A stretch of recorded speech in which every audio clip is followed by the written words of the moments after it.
Final Exam is an action-packed side-scroller crammed with frenzied action, ugly monsters, baseball bats, and mighty rocket launchers. On their way to their old high school for the party of their life, four longtime friends end up stranded in a ghost town full of monstrous creatures. When I booked an appointment to see a game called Final Exam, I had to sort of rack my brain. What was that game? And I looked it over, and I found out this is a game that I've written about under a different name a little while back.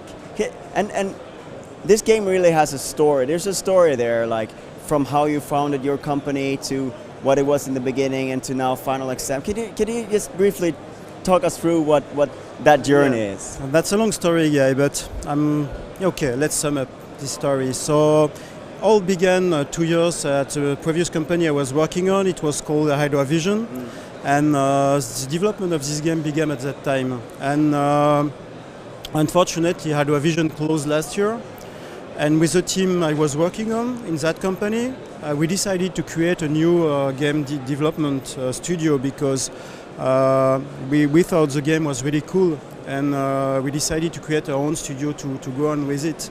So regarding the game in itself, at the beginning it was supposed to be a sequel to Obscure.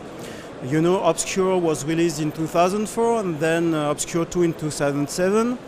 And Obscure was a survival horror game, so you will say me nothing to do with this one. But at the beginning it was supposed to be a sequel because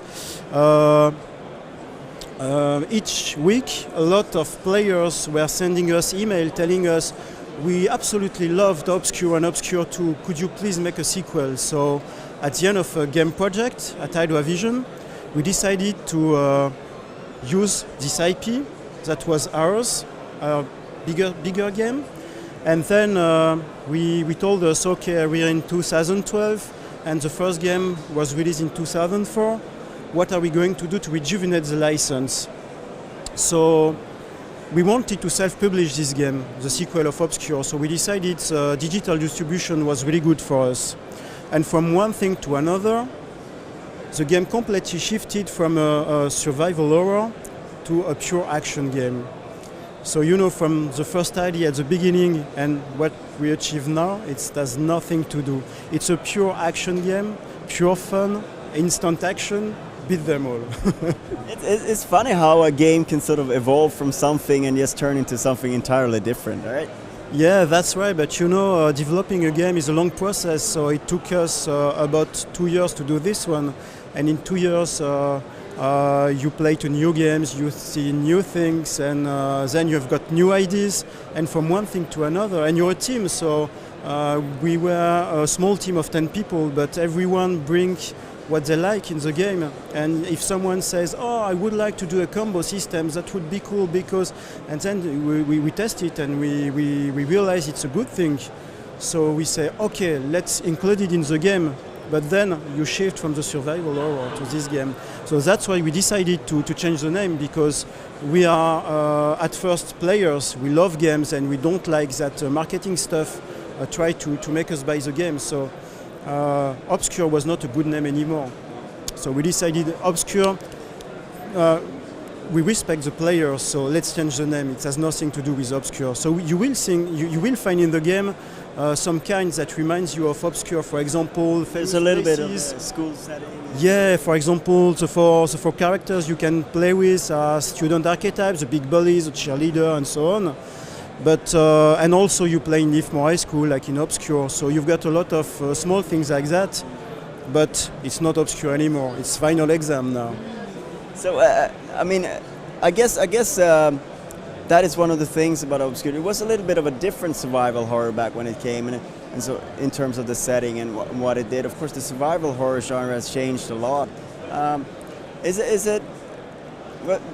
Was it also because you didn't want to make a direct sequel because you felt that so much had happened since Obscure 2, or? Yeah, that's right, because Obscure was released in 2004, and at that time it was a really famous genre, survival horror, and also the story was based upon teen slasher movies like I Know What You Did Last Summer, the faculty, Scream, things like that.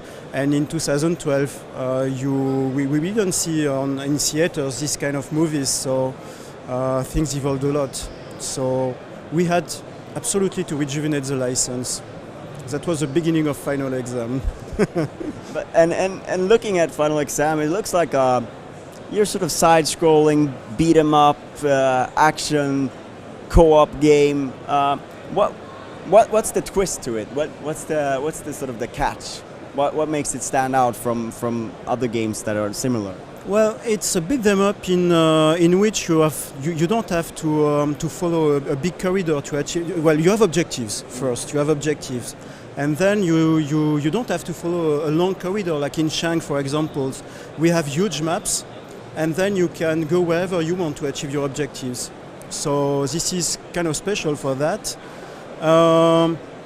Then we've got a combo system because we noticed that in Beat 'em all, usually players push again and again the melee button, and we wanted to avoid that. Well, not avoid because we wanted the game to be really simple to take into control at first. So one of our goals was that the game is understandable in 30 seconds, and you have fun in 30 seconds. So you take the pad, you push the melee button, you see, and you think, wow, that's cool.